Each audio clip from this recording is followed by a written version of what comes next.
This is American Real, where we aim to inspire, empower, and enlighten you through the stories of our guests. Here's your host, Roger Brooks.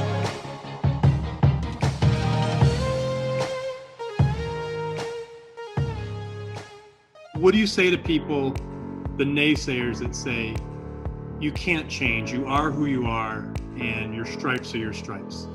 I mean, that's absolutely false, because we know that having a growth mindset, first of all, you need it to be fulfilled. Because within a growth mindset, you're always questioning yourself. You know, when you're in a growth mindset, you're always looking for, how can I change? How can I do better? How can I grow? How can I challenge myself? You have a very big sense of self-awareness. Without that growth mindset of always wanting to better yourself and always wanting to challenge yourself, you're just going to be stale, and then you won't change. You won't change. But if you have a growth mindset, you can't help but change.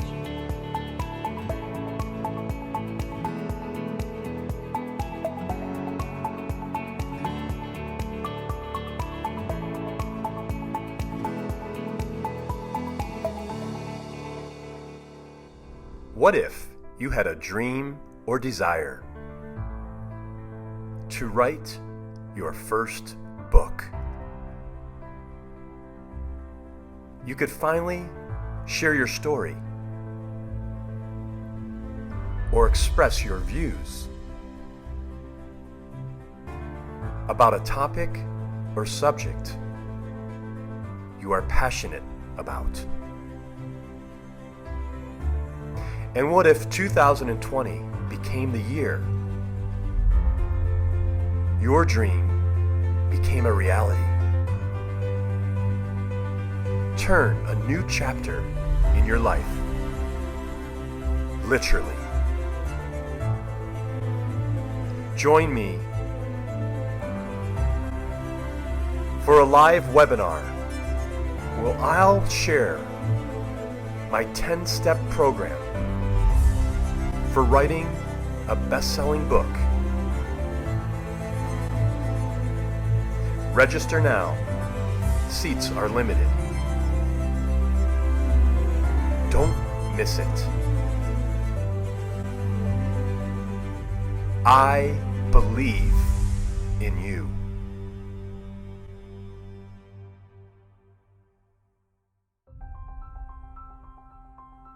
Your best-selling book is waiting to be written. Don't let another week slip by.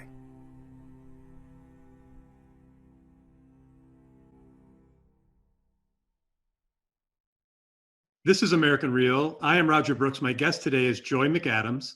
You help medical practices achieve a growth mindset through relationship building.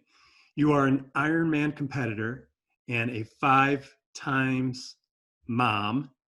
Joy, welcome to the show. Welcome. It's so good to be here today. And thank goodness for technology, right? Amidst everything we're facing, it's nice to stay connected this way. For sure. And we've been trying to schedule this for a long time. The first post I saw of yours on LinkedIn, you were actually training for your Ironman. So oh, good. It really caught my attention. So I'd love to start, if we can, with the Ironman, because it's a real big deal. Sure. And the funny thing is, had you told me last year, even at this time, that I would be doing that, I would have said, you're crazy. Like, only crazy people do that. Like, even last year at this time, I wasn't to that growth mindset yet. And it's amazing too, looking back, you know, whenever we're challenged to do things, we need to go for it, because it's like God knew that 2020 was going to be this, you know, crazy challenge. And I really needed everything I learned, and every way I pushed myself and every way I grew in 2019 to be ready for this. And had I gone the lazy route, gone the easy route, and not, you know, challenged myself, I don't know how I would be handling things right now. So it's so important that we're constantly challenging ourselves. So yeah, I'll take you real quickly on the journey. You know I've said it a lot, but you know, there's a lot of people that still haven't heard the story. And what happened was the end of December 2018, I was at a standstill in my business. I had started LinkedIn. So I was, I would say I was about maybe 5-6 months into really being active on LinkedIn, and this growth mindset that that you just gather when you're on this platform had started to stir within me. And I just felt like, I'm at a standstill with my business. What can I do to grow myself? And I was flipping through old pictures, and I saw this picture of me as a child.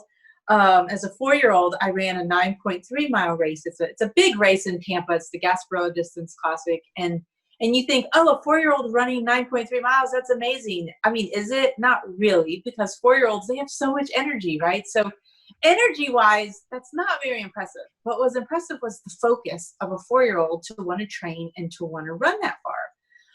The true hero was my dad, who had to run that slow for 9.3 miles.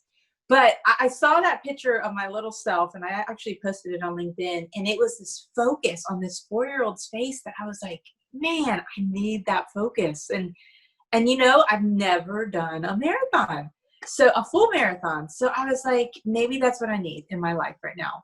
So it was like December 30th, I think I ran my first, little bit longer of a run. I had always been consistent and really up to speed with my health, but it was just that, that consistency. It wasn't anything big. It was just like, 30 to 45 minutes of working out every day.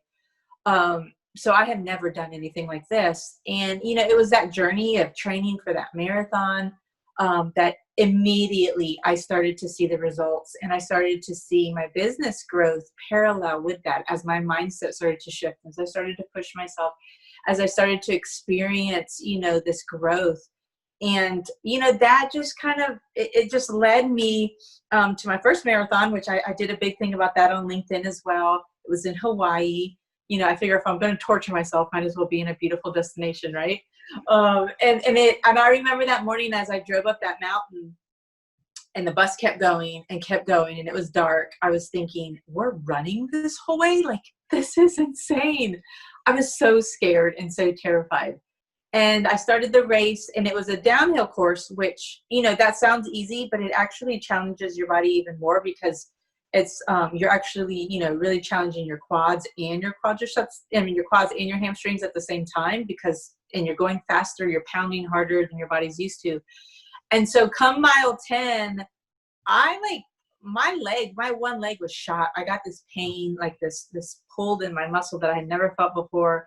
And right then and there, I was ready to quit, right? I was like, I'm not a runner. Like this isn't me. I'm just going to tell them to take me back. I can't finish this. And, I had run 20 miles in training. So I was shocked that at 10 miles, I was already like feeling done. And, that was just the first time that I was able to really implement all this growth and mindset that I had done in my training to push through that. And, I really see even now I can apply that to what we're all facing, right? Because in that moment, which is what we're all facing right now, when that big challenge comes where you're like, shocked by it and you're feeling overwhelmed, the main point, the first point is keep moving. Okay. While you're trying to figure out how you're going to get through this and what you're going to do, you can't stop, because the minute you stop, that's when all the unhealthy emotions and mindsets, when you stop that momentum, you're going to freeze, and you're going to start going backwards, and you're going to start, believing all the self-doubt that's going to be thrown at you. So that was my first lesson. As I was experiencing that pain and trying to push through it, I didn't stop. I kept hobbling as I was figuring out, okay, what's my next step? What am I going to do? Am I going to quit? Am I going to go? But I kept moving. And that's how we can relate it right now to today. Is we're facing this big challenge. So the worst thing you can do is curl up in a ball, give up, let the anxiety, let the impression, everything, depression come over you. Keep moving, keep doing something. Even if it's a slow crawl, keep moving. Don't give up. And so, that was the first step that helped me get through that, was that keep moving. And then the next thing that I kind of realized was, let me just remove myself from this for a few minutes and kind of like focus down the road at my end goal, right? Like let me just relieve myself of all this pressure and all this pain, and look what it's going to look like at the finish line. Feel the metal around my neck. Feel the emotions come over me as I'm going to cross that line, with a sense of accomplishment. And And, when you really remove yourself like that, even if it's for a few minutes, and see what the end result's going to be, see that this isn't going to be forever. If I keep moving, eventually I'm going to finish this race. This isn't like an endless race. It does have a finish. And just allowing yourself that little bit of a break and seeing the vision of the end of what it's going to be like, that also really helps you like mentally be able to keep going. And you see that end result. And that's what we got to do right now too. We got to realize this isn't forever. Okay. We're not going to be trapped in our homes forever. We're not going to be under this economic oppression and challenge forever. We got to see, what is life going to be like after this again, and that's the biggest hope. It's hope. That's what it does. It gives you hope. And that's what everybody needs. Even people when they're in the hospital, when they're facing, big health challenges, you don't want to focus on your whole life being in the hospital, right? You want to remove yourself and think, when I get out, I'll be going to the beach with my family. This is what life's going to look like once I, recover. Like, you have to look down the road to give yourself that sense of relief, so you can come back and have that hope to keep going. And so, I went through that stage, and then from then it just goes into digging into a real sense of grit, and you get to the point where, you can say, you know what, if I created this crazy scenario in my mind. If I quit, this is what's going to happen. And it was something, so horrible. I was like, I don't want that to happen to me. I'm going to keep going. And that sounds crazy, but I started to see just the tip of the iceberg of how, these Navy SEALs get through stuff. Cause you look at some of the things they do and you're like, how can someone possibly do these types of things, or even, our military going into battle. And I can see how that mindset has to grow and change and shift. And you truly learn how to play mind games with yourself to give you that strength and hope to keep going. And, so that got me through my first marathon. The end came. I was, it was everything I wanted it to be, that feeling of accomplishment. It was just amazing. And, so that was the first thing that really threw me into that, okay, now I'm in this growth mindset and I'm moving fast. So after that, we went up in a helicopter because I couldn't walk, literally. I could not walk the next 2 days. And I wanted my husband to see the island, and he hadn't seen it before. And so we went up in a helicopter, and as we're going over the Kona coast, the helicopter pilot says, "So Joy, what's next? An Ironman?" And I was like, oh shoot, why did you say that? Like, why put that into my mind right now when I'm in this crazy growth mindset? Because I didn't know how to swim. I mean, aside from just leisurely swimming in a backyard pool, I didn't know how to swim. I never really cycled. And so I knew there was going to be a lot of growth that was going to happen to be able to even think about doing a triathlon, let alone a half Ironman, never dreaming it would end up in a full. And so that was in March. And so then that started me trying to learn to swim, trying to learn to cycle, totally tanked my first triathlon. It was a small Olympic triathlon. It wasn't a very long distance, but that swim, I'm telling you, I was the last one out. I thought I was going to drown. I cried because literally I was the last person. So I spent the whole race by myself, the rest of the race. And when I got to the end, my husband was like, "So you're really thinking about a half Ironman still?" And, I was like, just watch me, that just kind of fueled my fire of now I know the preparation that's going to be needed. And I really, had to work on getting that preparation. And so I did. For the next couple of months, I prepared. I did my half Ironman in Augusta, and it was a 98-degree race. I was terrified, just as terrified as I was before my marathon, terrified the night before, right? Like, just thinking, this is crazy. A half Ironman is a 1.2 mile swim, which that was my biggest fear. And then a 56-mile bike, and then a 13.1 mile run. And I was so terrified to do that. But, once I got up and got going that morning and made it through that, after that, that's when I was like, that's it. I have to do a full Ironman, because I had the confidence now that I realized it's not that it takes anything supernatural. It's just a series of steps that you keep climbing, you keep preparing. And, I decided to prepare. And literally prior to that race, I sat there and thought, well, at least this isn't a full. Like, I can do this, because some people are so crazy they do a full. I'll never do a full. I just want to do this. And so to go from that to I want to do a full now, it just totally was a big jump.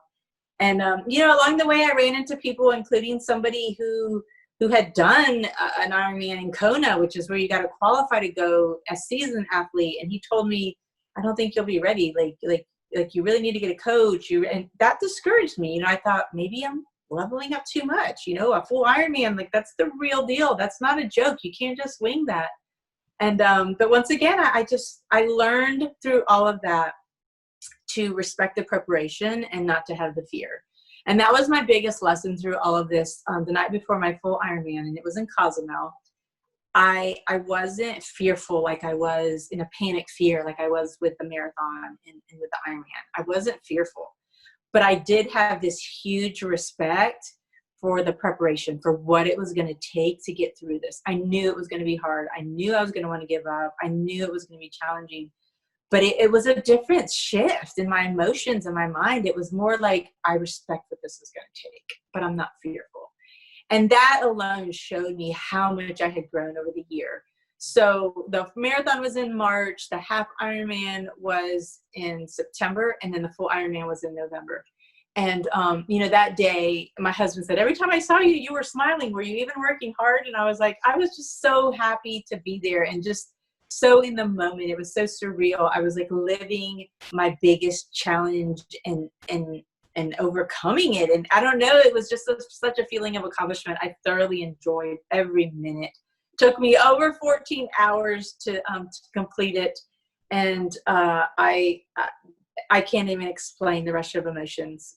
When I finished, it was amazing. And right along with that was the parallel of my professional life growing. I mean, at the same speed, at the same, growth mindset, because that's who I became. And even though that wasn't a physical aspect, that translates over to every aspect of your life, which meant to my business. And my business grew right alongside that. And the one more mindset I'll leave with you about the Ironman was, it's funny, that morning of my marathon, as I was so overwhelmed and so scared, when I got to the Ironman, after I did the swim, the 2.4 mile swim, 112 mile bike, then my mindset was, oh, good. All I have left is a marathon, and that's like so different than way back in March when the marathon was this big feat. Now it was more of like a relief. That's it. That's all I got left. I got this, and it just shows how we can grow steadily. And I've been able to just apply that to every aspect of my life. And so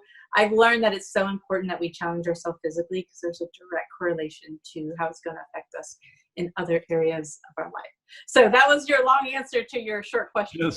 Just unbelievable. I mean, I cannot even wrap my mind around, look, it's one thing for people to talk about this kind of stuff, but to hear everything you did in 2019, it's just like, it takes people years to prepare to do one of those things, let alone all three that you did. So just congratulations. I mean, it's remarkable. And even though I was following it, I had no idea of everything that you accomplished, over that time period.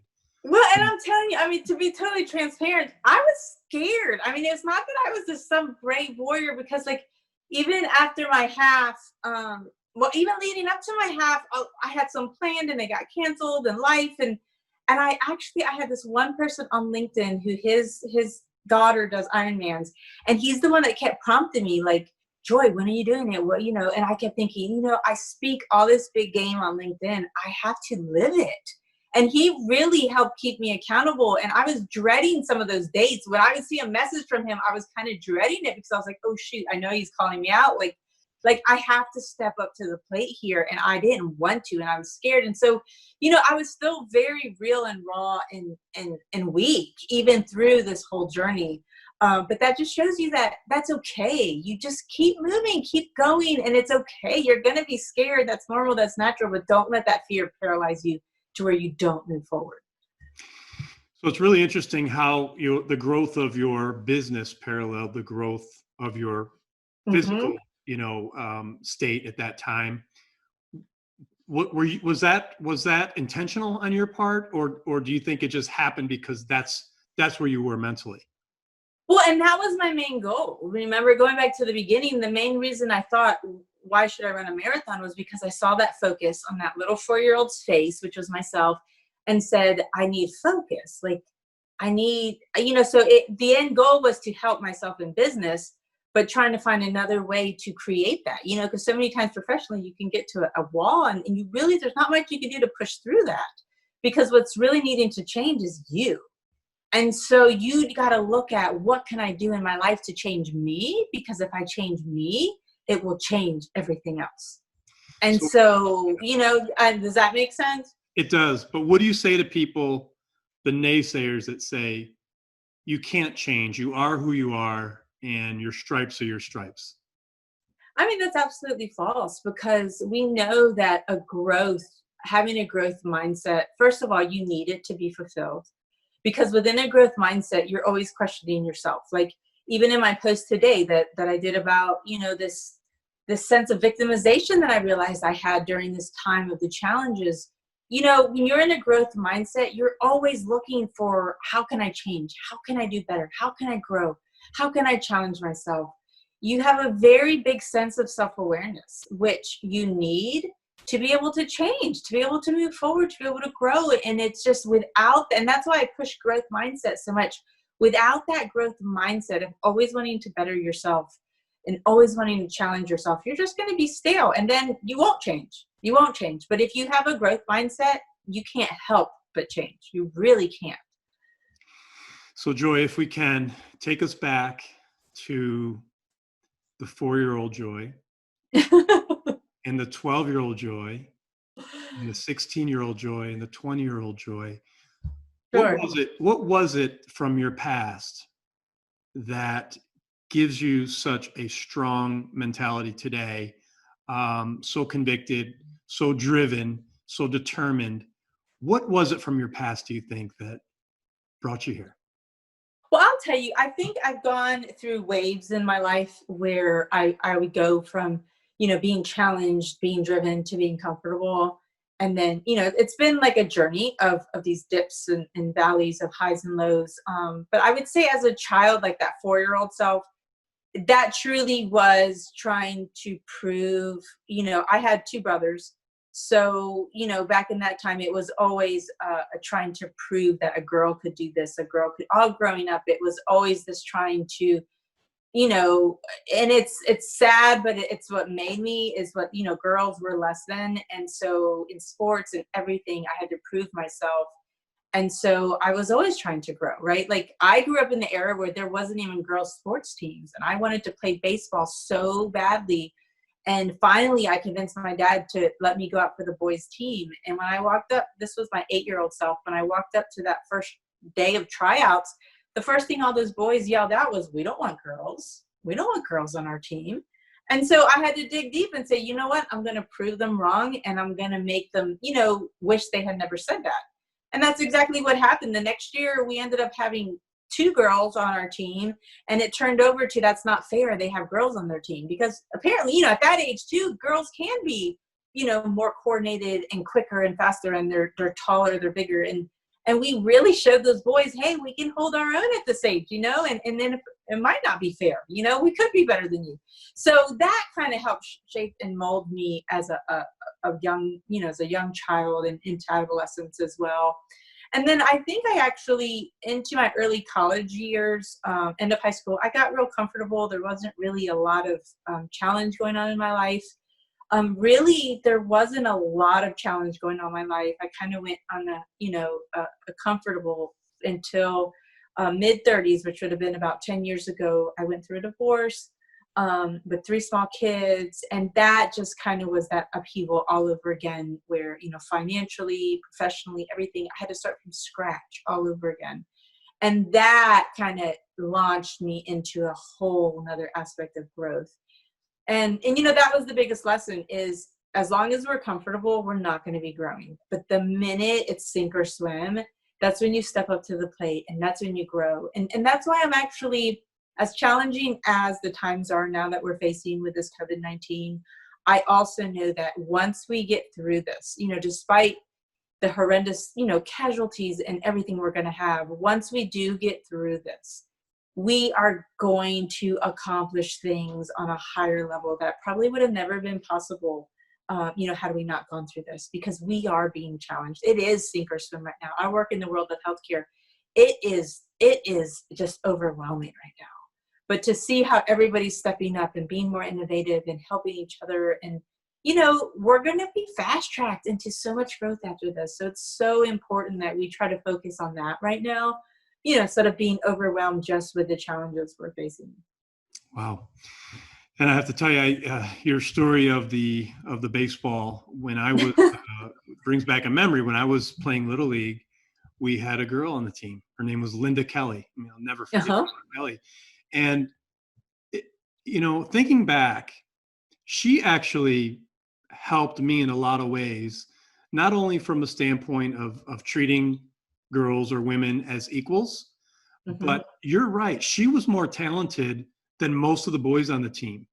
And we all tried to level up to her game because she was so determined. Yeah. So it was actually a wonderful thing for me that I had experienced that and had a girl on my team when I was, I think, 10 or 11. So I think she was a year older than me, but it taught me a valuable lesson. And I'm sure you being on that team helped the boys just as much as it helped you and the other girl participating. So what a great thing. I mean, that's a wonderful story. And I could just, picture you back when you were a little girl. You were tough and no one was going to mess with you. And I see where your character comes from. It's incredible. Absolutely. And that's something as parents too, I might be taking you away from the direction you're going, but as parents, I actually did a podcast episode with my daughter on this. Was, we don't always want to pray for easy for our kids. We don't want to always be there trying to make their life easy and worried about them facing a struggle, because, looking back, I see that those times of struggle in my life, that's what made me, right? And if we're always running around trying to eliminate struggle for our kids, that's actually robbing them, whether it's financially or socially or whatever. You don't want to rob them of that, of stepping up to the plate and gaining that fight within themselves. So, that's another lesson I really gained from all of this too. 100%. And while we're on the topic, I'd love for you to talk about the podcast with your daughter, Raising a Boss Babe, right? Sure. So she is the youngest of 5. And she, of all the kids, had she been the first, she might have been the last. Let me just say that. Because she is the most challenging. She's the most, really just trying to prove herself, kind of like what we're talking about. A lot of people do compare her to being a mini me. So if you put her all the way at the bottom of the totem pole, where she wants to be a leader, she wants people to listen, but no one does, obviously, it's, she's in a very frustrated type of, situation here in our home. But at the same time, I always share with her, I'm like, at the end of the day, though, I do see so much potential in you, because you are so driven and you have had to face some struggle, and it's really coming out, that she's going to be such a leader. And so she brings a real sense of spice, and feistiness to the show. And we're just talking about that work, health, life collaboration that we all face. It's got nuggets in there for everybody. Even if you don't have kids, you can still listen to it and get something out of it. But, that's my biggest platform, is just teaching people that it's so important that we try to have it all. We try to, and I consider it collaboration, not balance. And it's more of a seesaw effect. If you're trying to achieve balance, you're always going to be frustrated. You're always going to feel like you're a failure. But if you think of it more in the mindset of, this is a collaboration, I always say a seesaw. I'm like, work might be up one week, and then family's up the next week and work is down. But as long as you're constantly flipping that seesaw and not leaving one, in a position too long, and as long as you have open communication with your family and with your professional, employees and professional partners as to how you're collaborating it all together, that's your best chance at truly having it all. And so that's kind of what we maneuver through. And I just think it's so important. And the same goes for health. You can't just let your health go either, because that's no amount of money is going to bring back your health once you let it go. So we all have to have this mindset of collaboration between all these areas of our life, so that when we finish at the end of this journey, we have it all. It might take us a little longer than others, but we're going to finish so much more fulfilled. And so that's a lot of what the podcast gets into. And I actually have some good interviews lined up for her coming up too, to teach her some interview skills. So, it's been a good time to spend with her too. And I didn't really see that coming either, but we've actually learned a lot about each other during this time too.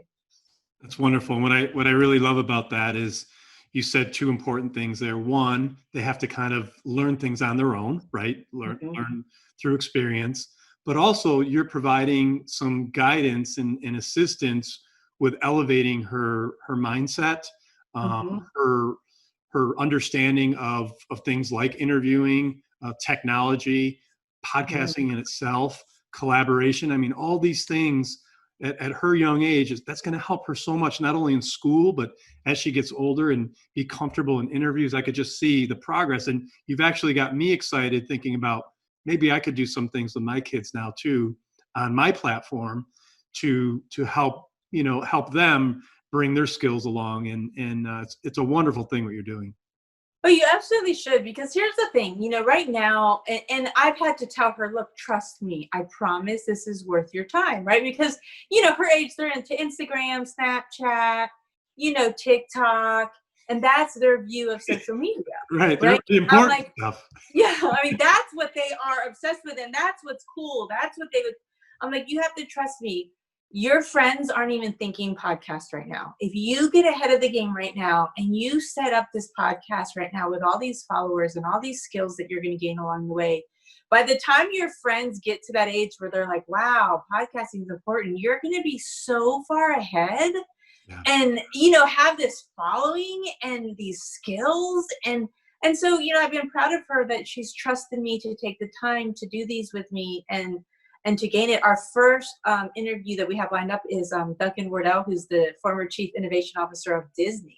So that's going to, a creativity at Disney. So we're going to talk to him about creativity and why it's so important with kids, because kids have the ultimate creativity that actually dissipates as they get older. And we got to teach them how to hold on to that because it's so important. So I'm setting up, through my connections on LinkedIn, I have some incredible guests that I'm going to be able to put at her fingertips and talk with them. And they're all so gracious to be willing to do this. So the opportunities that I'm giving to her are amazing. And so I'm so glad that she's been willing to say, you know what, I'll put in the time to do this, and trusting me that this will pay off for her. But yeah, it's been fun. So yeah, I would encourage all parents, look for how you can set up your kids in this world of social media, because we all know that this is the future. I mean, it already is, but the more they can learn how to use it, the better we're setting them up for success professionally down the road. And I'd just like to take a quick pause here to talk to our listeners for a second. That listen here, folks, that Joy is talking about her connections and connecting her connections with her daughter's podcast. So think of these ideas for yourself. How can you utilize your connections on LinkedIn or Facebook or wherever you may be to help our children? I mean, that's huge to give them an advantage as they get older. It's a big takeaway for me today, Joy. So thank you for that. And I want to make sure our listeners are tuning into this loud and clear, because what better thing can we do for our kids than giving them access or introduction to something that could help them the rest of their life. So that's just awesome. Just awesome. It's real life skills, as opposed to, that's what I've been the most frustrated with as I've gotten my hands into this homeschooling is I'm like, man, I just want to give them more real life skills that are going to help them, down the road. And so that's my out for my homeschool, my homeschool fail as a mom these last couple of weeks. It's been rough. I would love to have you give us a little bit of insight into LinkedIn. LinkedIn, I can't say enough. It is a platform like none other. It was a big part of my business growth. I would say 90% of it actually, just from being willing to put myself out there, to put our business out there. The connections I have made on there now, I don't even think of them, so many of them, as connections. They're truly like true life friends now. And then once I meet them in person, it's like we've known each other all along. It's, my husband would make fun of me too. He's like, oh, you're virtual friends, but they've become real life friends now. Like literally when I meet these people, they are exactly, you have to be careful on there as well. But I'm saying for the most part, the people I truly have engaged with and actually done business with, when I meet them, it's like we've been friends forever. I grew my business, I would say almost 40 to 50% just from the leads. My inbox is filled with leads and opportunities. I'm like, we can't even keep up with it. I met my two other partners on LinkedIn, Shanae and Courtney, and we formed MedSnake Media.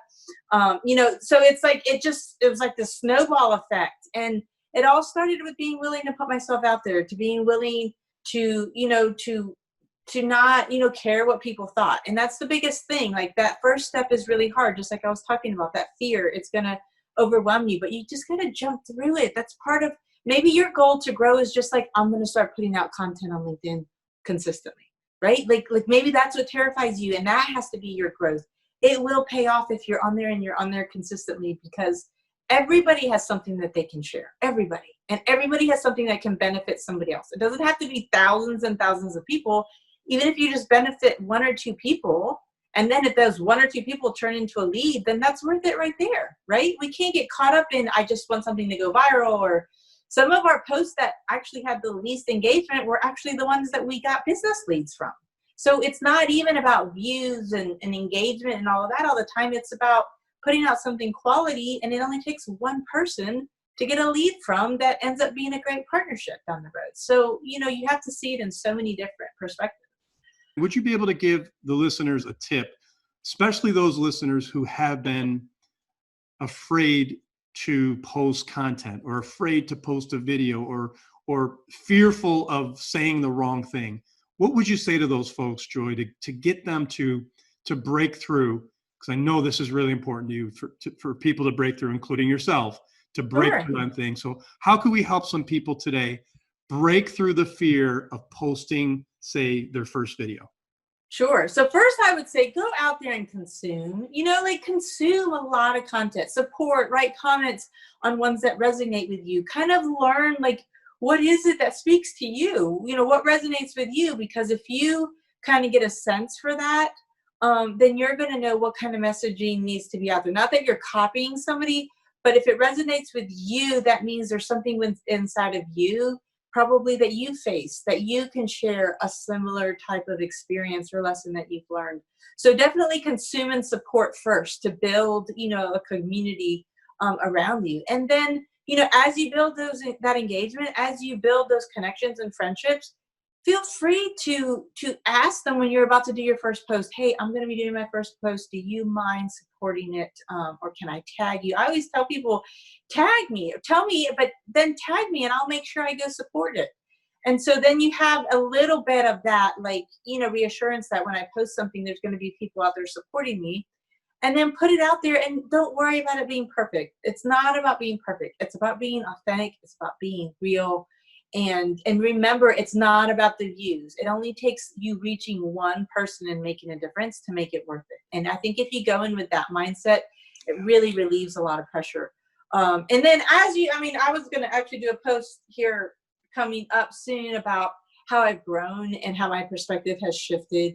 As you do this more, as you get into it more, you really start to really not care, about every now and then those comments that are negative or whatever. You really, it really just starts to bounce off of you, because, you realize that you're not going to make everybody happy, and you're not trying to make everybody happy. That's not the point here. Right. And look, I think with any type of growth, and we could even relate this to your marathon, there's always resistance. There's always a force, equal and opposite. So when you do something good, there's going to be people trying to pull you down. When you're trying to run that marathon at mile 10, your knees give it out on you. There's always that resistance. It's the mindset of being able to break through at those most challenging times, and to fend off that resistance that is inevitable, right? It happens. Right. And the higher you go, and the higher you elevate, whether it's in your business or personal life or whatever it may be, the harder the forces are. But as you just said at the end, which I love, is that you kind of become numb to it, right? And Ed Milet taught me this. It's like something negative comes in, send it right back out. Don't even let it penetrate where it used to penetrate and sit and you'd sulk and think about it. No, I don't even give that a thought anymore. So really important stuff. And thanks for that advice for people. That's really, really good. And I love how you said to engage first, because that's where it starts with. Oh, absolutely. And your mindset is to get on there to give, like everyone, I get the question, how do I become an influencer? That's the wrong question. It's how can I get out there and help people? Because if that's truly your goal and that's truly your motivation, you will get that traction, because you're there to help, and they're there for unselfish reasons. And that's going to resonate with a lot of people. So your goal is to how can I serve, not how can I become an influencer. It's how can I serve? How can I help? What do I have to give? And that will truly lead you to success, in the area of social media for sure. Wonderful. Okay, let's talk about a couple of things that I know are important to you. The one thing is you talk about your main platform is achieving a fully collaborated life in all areas, such as work, family, health, fitness, and faith. How do you manage all that? Why is that important to achieve a full collaborated life? Because I think otherwise you're going to feel empty, just like we were talking about how it's this seesaw. And what we've all heard the stories of these extremely successful, wealthy people who get to the end of their life and they're on their deathbed all alone, dying. And, their last words are like, what good was all this money? Right? I mean, I lost all of my family along the way. I have no one even here mourning my death. Like what good was all of that? Right? So we always have to keep that side of ourselves in check as far as chasing the money and neglecting our family. And, that is really a collaborating act. It really is, because, the more you are trying to grow your business, the speed you're trying to grow your business, it's easy to get really disconnected from your family and what's from going on at home, and it's really hard to jump between the two. And we got to find a way to do that. It might mean going a little slower, in growing that business or in achieving our goals, going a little slower so that we still have the time to stay connected. But it's so important that we don't, become alienated from our family.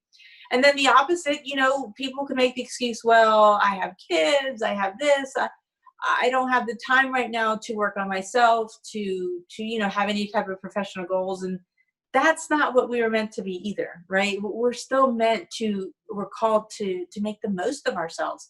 I think one of the most freeing books I read, it was The Science of Getting Rich by Wallace Wattles. It's Absolutely. an old school book. I have it right here. Oh, do you have it? Yes. So have you heard the audio? It's really old school. Hold on. It's like old school Bible. I have to grab it. It's right here. So I love that book because it was freeing. Look at that. I love it. Because I grew up in this mindset of, be content with what you have and to want to be rich, to want to be successful. Like there's the evil behind that. And it's not, he really brings out the points that God calls us to be the best, to make the most out of ourselves so that we can turn around and help other people. And there's no shame in that. The contrary, if we don't, achieve all we can achieve, then shame on us. So that was just really freeing. And I actually read that book. It's probably been about 5 years ago.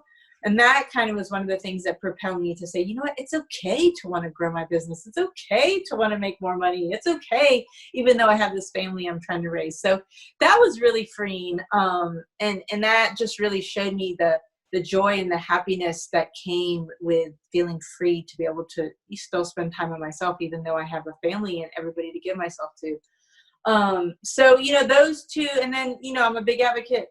To be the best you can be, you have to keep up with your health and your nutrition and your fitness. I mean, you just have to. There's no way you can handle and be as sharp and be as resilient and have the energy you need and the clarity of thought unless you're taking care of yourself. And so many people might do good with the other two, but then they let that fall. And then before they know it, they're not there for their family. They're not there for their work. Why? Because they're just fighting for their life, right? So it's so important that we don't, push that aside in the name of trying to keep up with our professional life and our family. We have to have that as well. And then at the end of the day, we have to have a belief in something bigger than ourselves, and I never push my beliefs of God on anybody because I truly believe that it's something you have to seek and you have to want and you have to find on your own.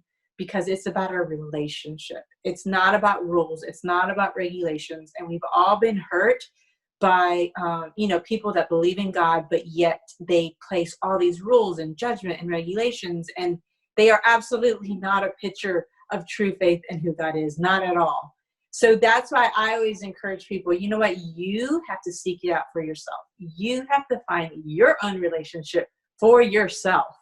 And that's why, really in my social media, everybody knows I'm a Christian, and they deduct that from a lot of my posts, and time to time I'll put something out there. But my real reach in that area is when they send me a direct message. Because when they send me a direct message, now they're asking and they're seeking, and now I have the freedom to speak into their life.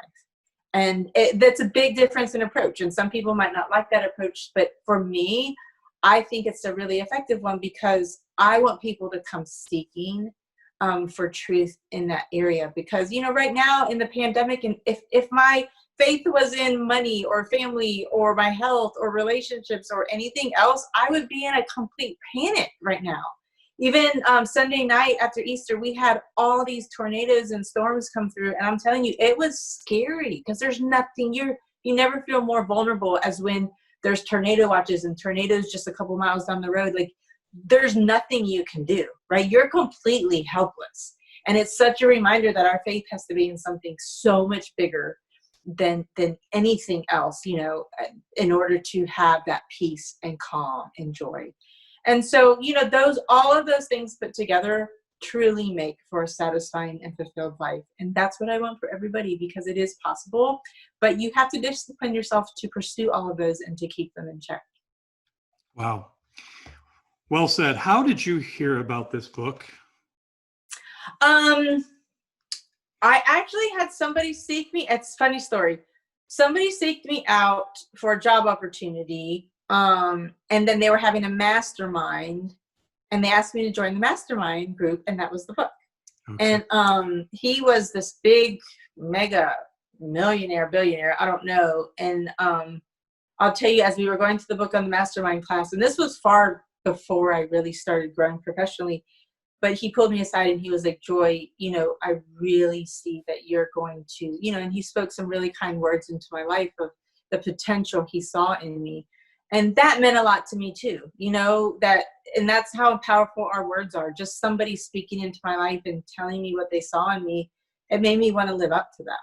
Wow. And so it was neat how way back then he saw a little bit more in me and pointed it out, and it just encouraged me to, keep growing so that I could, reach and keep searching for that potential. That's wonderful. Well, I've never shared this before, Joy, but this book actually empowered me to write my last book. Oh, it's amazing, isn't it? I love that book. And there's no one that I've met that doesn't read it, so even though it's so difficult to read. I wrote. Oh, yes. But it was inspired by this. So he's so inspiring. It's like the Bible of growth. It truly is. Yes. And it's just as hard of a read as the Bible. But it is so worth it. It is so worth it. It took me about a year to actually go through it again and fully comprehend it. Yes. But then once I did digest it, that's when I was inspired to write my own book, to try to put it in my own words to help others. So it's such a great story. It's so freeing. Isn't it the most freeing book? Because it makes you feel like, wow, if I don't live up to my full potential financially and seek that, then that's the shame in it all. Exactly. Like be the best you can be. There's so much more to us than we even believe. Exactly. Okay. So I'd love to get your thoughts on this next quote of yours, which is, there is no such thing as balance. It's impossible. Mm-hmm. So true. It's so, because I'll tell you, as a working mom, and I started off working from home. Well, let me real quick. My first job out of my master's degree was with NBC, the television station. It's funny. I tell my kids NBC now, and they don't even know what NBC, ABC, CBS is. They're like, "What's that?" Like trying to impress them. They're like, "What's NBC?" Like, I don't know what that is. But anyway, so that was my first big job out of, right out of school. And then during that time, I had just recently got married, and all of a sudden we were unexpectedly expecting, and it rocked my world, because I was like, wait, this wasn't in the plans. Like, I hadn't even thought about childcare or anything yet. Like, I had these big professional dreams, and it stopped me in my tracks. And then I was hit with, how in the world are you going to juggle both? Because we didn't have family in town. We didn't have any support. We started off with the daycare thing. He was sick. We both ran out of sick days, and then we're looking at each other. Okay, who's going to call our boss and tell them we're out of sick days, out of vacation days, but we got to take off because he's sick. And, you know, that's when it hit me. Wow, I never knew it was going to be so hard to work and have a kid. And so then that translated me into, you know, searching, and I ended up being able to work from home. I started my own advertising agency. And then that was a whole nother set of challenges, but it was, you know, it was doable. And then from there, I added kids to the equation, continuing to work from home. And that was during a time where working from home wasn't as easy as it is now. You know, like we didn't have email on your phones. Cell phones were like so limited. There was no texting, nothing. So it was really a struggle to work from home and raise these small kids, you know, by myself. And that's when I was in that trying to do everything perfect and feel balanced and always feeling less than, right? Like looking at the moms that didn't work and thinking, wow, they're such a better mom than me because they can totally focus on their kids, and or looking at someone who's a professional with no kids and thinking, man, I'm such a failure professionally. Look at everything they're accomplishing. I have these kids holding me back. Like just always feeling less than and like a failure. And there's like maybe one day a year where everything aligns and you feel like everything's perfect, but those are so far and few between. And so if we're always putting our pressure on ourselves to have this balance, which is impossible, we're always going to be frustrated. And so that's when it just kind of evolved in my mind, that seesaw effect of, you know, be really open, you know, kids, I'm going to be traveling a little bit this week for work. It's going to be really busy. I might miss a soccer game. But I'm doing this for you, right? I'm doing this for our family. I'm doing this so we communicate with them why we might miss some type of event that's special. And, you know, with this many kids, you're going to miss events anyway, just because you can't keep up with everybody, period. Let alone throw in, you know, a heavy work schedule and traveling and all of that. Like, you just have to say, look, it's not possible, guys. You know, like, so give me a break. Let's talk through this. And the same thing with work, you know. So it was finding that peace, you know, with myself through that I just realized, you know, everybody needs to be freed like that. They need to know that it's a collaboration. It's not a balance. Like, you're never going to find that. So just stop and give yourself a break. And in my podcast, I go into some funny stories too, where I was taking on so much mom guilt, and only to find out, you know, that it wasn't even that. It was a totally selfish reason on my kids' part, you know, as to why they were complaining about something. And here I was taking it on as mom guilt. So there's so much that we just have to, you know, just relieve ourselves of that guilt, of that work family type collaboration. Fantastic. Okay, so wow, we've covered a lot of ground. I just have one more question, if that's okay. And Sure. That is, I'd love for you to expand. You talked about this a little bit, but you like to talk about having to constantly be put in a place of being uncomfortable in order to continue to grow. And then I know your hashtag is growth mindset, right? So you're always talking about that growth. And like you, I listen to a lot of podcasts. I have a lot of guests on the show. The whole, you know, I think the focus of life is growth, right? If you talked about it a lot in different ways. We can't sit still. We have to constantly be moving, growing. And would just love for you to give a little bit more information about how being uncomfortable helps you grow. Like, why is that the case? What did you learn from that? And what can you share with others to help them get uncomfortable in order to grow? Yeah, sure. So I spoke in Atlanta, it was about a month and a half ago, and I actually walked people through my journey of, you know, when I went through my divorce and the financial, you know, pressure that was there, and really how it got to a point where there was no money left in the bank. You know, the divorce hadn't been finalized yet, so there really wasn't even any help with childcare. I had 3 kids. I mean, I had lost all my business contacts because I worked for a family member who was against this divorce, so they just fired me, and like all my contacts were, I mean, it was just the most disastrous situation. I think I threw it out there in my post as like a reality show. I was like, this is your reality. You know, you have 3 kids, no professional references at all. You have like no money, you know, like, how are you going to get through this? And I say that to say what I learned when I got to the end of that journey is what showed me why it's so important that we're always in this sink or swim mode. Because at the end, right when literally everything was about to go under for me, I got a lead to go into somebody who might have been willing to hire me as a client. And going into that meeting, that initial meeting to give them the proposal, you can imagine like everything was resting on this person saying yes. Okay. Everything, because my first mortgage payment was due. That's what I got in a divorce with my house. And I had no money, no job. And if I missed the one mortgage payment, the house went back to him as well. So it was like, why did you go for the house? You know, like you got no one, but you got, I mean, it was like, it made no sense, but something just told me this is the kid's security. This is what they want. I'm going to go for this house. So that's the situation I was in going into this business proposal, giving this client a proposal. And I went into that meeting with so much more boldness than the old Joy would have never had, right? Wow. I asked for an amount of money that I would have never had the courage to ask for, because that's exactly what I needed for this mortgage payment. And then on top of that, this person was an attorney. So I thought, you know what? I need this money like now. This isn't like money this fee can't be in 30 days. Like I need it now. So I was like, you know what? They're good with retainers. Let me tell them I need a retainer up front. So I went through all these steps and this boldness, and I threw out the number gulp, you know, and he's like, oh yeah, that seems fair. And then when I went out there and threw out what I needed as a retainer, gulp, I would have never done that. But I did all those transactions as if, because it was true, everything was on the line, because it was, right? And so when all that went through, he agreed, he gave me the retainer, and that was my ticket.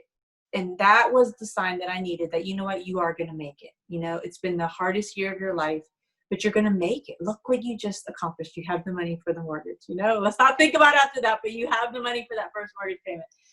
And I took from that the lesson that I need to move forward in every business transaction, walking into it, you know, with that boldness, with that confidence, because that rubs off on the person you're with. The most confident person in the room is more than likely going to be the person that walks away, you know, on that higher end of the deal or the negotiation.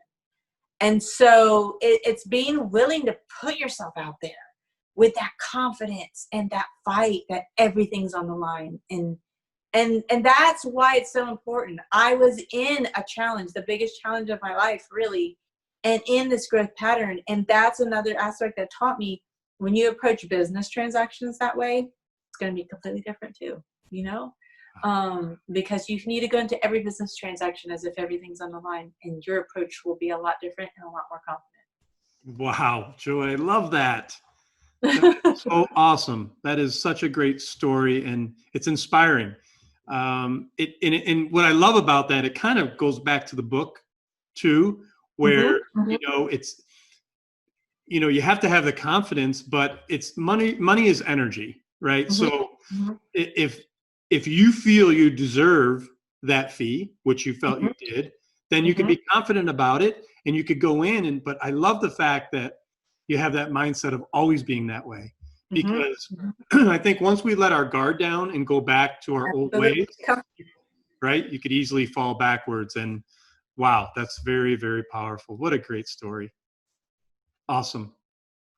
So Joy, if you were to pick up your cell phone right now and call the 20-year-old Joy, what advice would you give her, if anything? I would definitely have given her the advice to be in this growth mindset now, because in my 20s, I wasn't. You know, I was in college, you know, went on to get my master's degree and kind of had these hopes and aspirations, but I was at a very just comfortable, fun stage of my life. And I would have told myself, I mean, because I look back and I'm thinking, had I had this mindset back then, oh my goodness, where would I be today? Right? Like I just had no clue, and life was too comfortable. And, you know, I didn't appreciate the challenge. And that was one of the times in my period in life where I was in a dip of being comfortable. And now I see, you know, how devastating that can be. So I never want to be comfortable again. And so that's why even that mindset, taking it into the COVID-19 challenge that we're in right now, I appreciate this, you know, as hard as it is, and how heartbreaking and the challenges that I'm facing personally right now, I also appreciate it, because I'm like, you know what, this is breaking me down. This is going to build back muscle that's so much stronger. This is the hill part of the training. Like I can appreciate it. And that also gives just a sense of peace and calm. and a reminder that it's so important. So that's what I would tell myself: get your butt up and get uncomfortable, because you're way too comfortable right now. In your 20s, I really was. Fantastic. Joy, if people want to get in touch with you, whether it's to help their medical practice, or if they're looking for any other advice or coaching, what's the best way for them to reach out? Sure. So on LinkedIn, I spend the most time there. It's Joy Mcadams. And then on Instagram, it's JMcAdams5. And then we have our podcast, Raising a Boss Babe. That's the one with my daughter and I. And then I'm also on Mark Steckman's radio show and podcast, Business Beyond the Boardroom. So I'm on there every Tuesday, and you can listen from anywhere for that one. So awesome. This has been a real pleasure and a joy, no pun intended. One last question I ask all my guests, Joy. At the end of the day, you have a lot of life to live, and I can't wait to watch your career prosper and grow in the future. But at the end of the day, what type of mark do you want to leave here on this earth? What do you want your legacy to be? I really want my legacy to just give people that sense of joy and peace and calm and accomplishment, and really leave them with that growth mindset, to really be pursuing that challenge and growth in your life. That's really, the impact I want to leave. And, just the fact that it is all about a healthy collaboration, and you really want to try to finish with it all the aspects of your life, not to just focus on one. Fantastic. Joy Mcadams, welcome to the American Real family. Thank you so much for being with us. Sure. It was an honor. It was so nice to meet you, and I'm glad we're both in the book club with Wallace Waddles. Absolutely. Thanks so much. Yes. Thanks for tuning into American Real. Be sure to visit our website, AmericanReal.tv, or search for us on iTunes or YouTube for past episodes. While you're there, please rate us or leave us a review, as that helps others find our show. I am truly grateful and appreciate all of your support. If you'd like to be part of our inner circle or want one-on-one coaching, check out the American Real Learning Academy, where we have self-help groups and courses so you can build the best you. We also have a new Facebook group where you can connect with high achievers from around the world.